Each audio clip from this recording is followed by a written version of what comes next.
Salam Kamir, kekaguman ilahi mengarah pada iman dan rahmat. Saudara-saudari yang terkasih, suatu saat saya membawa balsem ini dan kemudian saya ini hanya untuk jaga-jaga kalau saya masuk angin di jalan, saya bisa keroan, saya bisa apa saja dengan balsem ini, bisa dengan bau-bau supaya kemudian segar kembali ketika sudah ada gejala masuk angin, dan kemudian menjadi alat P3K bagi saya. Tetapi di samping saya ada seorang ibu yang kelihatannya masuk angin, mabuk. Dia kemudian mulai mau muntah-muntah. Bahkan beberapa kali di bis itu dia mau muntah-muntah itu. Lalu kemudian saya berpikir, saya punya balsem, saya berikan kepada dia atau tidak? Kalau saya pakai, kalau saya berikan pada ibu itu, maka saya tidak punya balsem. Nanti saya tidak bisa berjaga-jaga kalau saya juga seperti ibu itu. Kemudian saya akan mencari obat kemana? Tapi kalau tidak saya berikan, sekarang saya belum mengalami seperti itu. Ibu itu sudah parah muntah-muntah, dan kemudian balsem ini mungkin berguna untuk mengobati ibu itu. Maka kemudian pikirannya bergejolak dalam hatinya. Apakah mau saya kasihkan atau tidak? Atau tetap saya biarkan di tas saya terlindungi dan tidak ada orang yang menyalahkan saya? Pasti Tuhan akan menggerakkan kita. Berikan saja. Kamu toh sehat. Kamu akan saya jaga. Ibu itu sudah sakit. Berikan saja. Supaya kamu melihat, kamu menunjukkan anak-anakku. Saudara-saudari yang terkasih. Aduh, maaf. Batuk.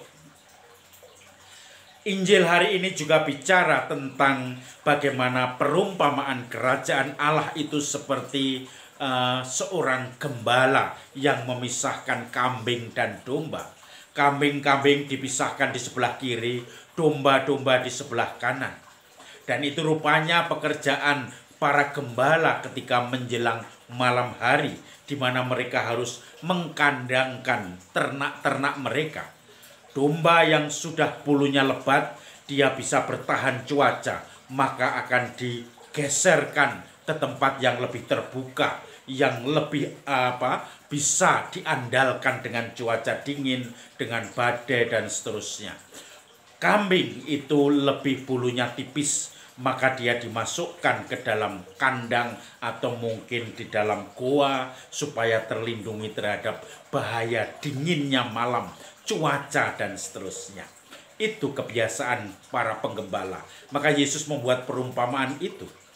Dan kepada di sebelah kanan dia mengatakan, masuklah engkau dalam kerajaanku, sebab ketika aku lapar engkau memberi aku makan, ketika aku haus engkau memberi aku minum, ketika aku telanjang engkau memberi aku pakaian, ketika aku sebagai orang asing engkau memberi aku tumpangan, dan ketika ketika aku sakit engkau melawat aku.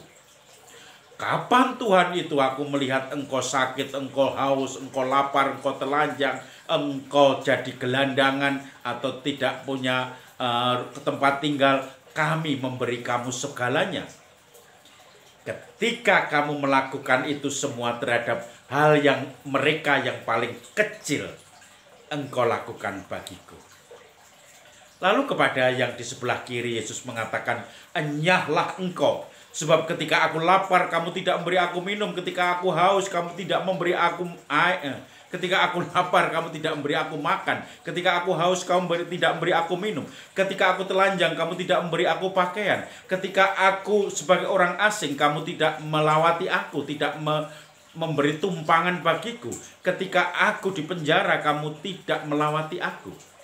Kapan itu Tuhan?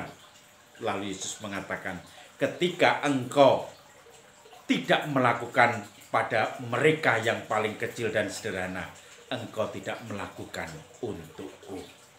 Saudara-saudari yang terkasih, satu pengalaman atau pembelajaran kebijaksanaan yang sekarang ini dengan gamblang kita tangkap bahwa kita tidak hanya cukup beriman dengan Tuhan, Tuhan teriak-teriak memanggil Tuhan, tetapi juga berbuat sesuatu bagi sesama yang membutuhkan. Lapar, haus, telanjang, ketika menjadi orang asing, tahanan, ketika sakit, semuanya kita lawati semua. Ada satu kebiasaan di kampung dulu. Kalau ibu-ibu atau nenek-nenek dulu, oma-oma, kalau masak di kampung itu selalu tidak pernah dipas.